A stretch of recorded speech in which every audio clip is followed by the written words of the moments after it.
The pen felt heavy in my hand. My signature was supposed to bring peace to my future, or at least that's what he told me. But when the lawyer looked up and asked me one simple question, the room suddenly felt cold. That moment changed everything I thought I knew about the man I loved. Before continuing, please subscribe to our channel and like our video. My name is Margaret Cole, but most people call me Maggie.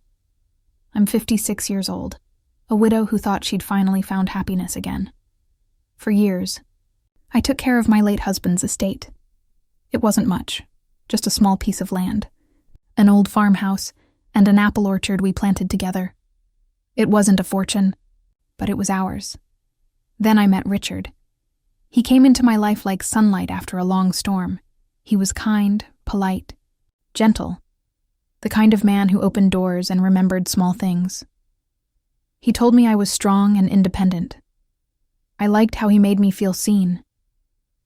We met at a charity auction, and by the end of that summer, he was at my house almost every night. He'd bring wine, help with dinner, and talk about how life was too short to live alone. When he asked me to marry him the next spring, I said yes. After the wedding, Richard didn't move in right away. He said he wanted to make sure everything was in order first. Just some paperwork, he said. He offered to help manage the property, taxes and finances since he had experience with estates. It seemed thoughtful, and I trusted him. I shouldn't have.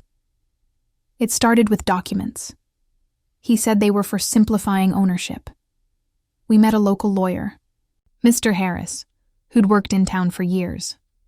Richard told me it was routine, just something to make things easier if anything ever happened to us. I didn't question it. I signed where he asked me to. He smiled and said, "Now we're truly partners." But something about the way he said truly didn't sit right. After that, small things began to change. He started making decisions without asking me, renting part of the orchard, letting go of my cleaning lady. When I asked about it, he'd say, "It's better for the books, Maggie. Trust me." Then the mail started coming.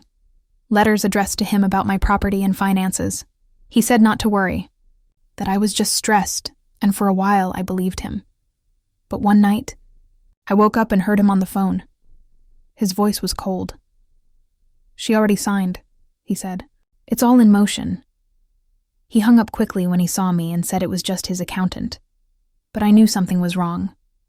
Later, when I tried to visit Mr. Harris myself, his secretary said my husband had already taken care of everything.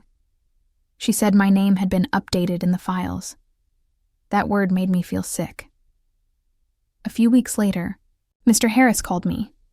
He said he needed to confirm something before finalizing a transfer. I asked, "Transfer of what?" He said softly, "Your estate."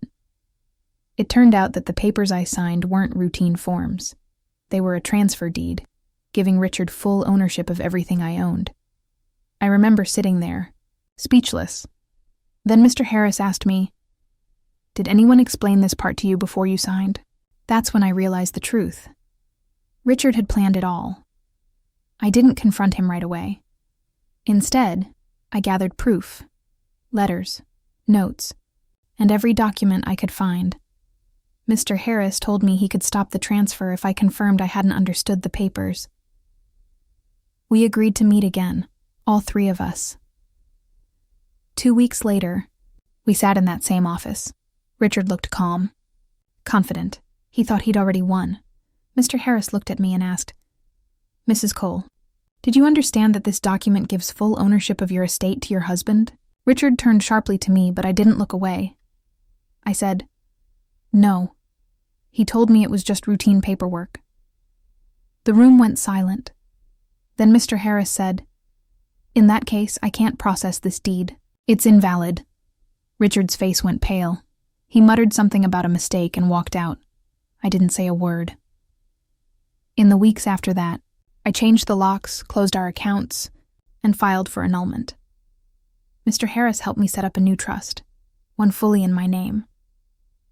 Sometimes, I still walk through the orchard and think about how close I came to losing it all. The trees are old, but they still bloom every spring. Maybe I'm like them, stronger than I thought. If there's one thing I've learned, it's this. Love should never make you sign away your peace. And sometimes, one question, asked at the right moment, can save your whole life.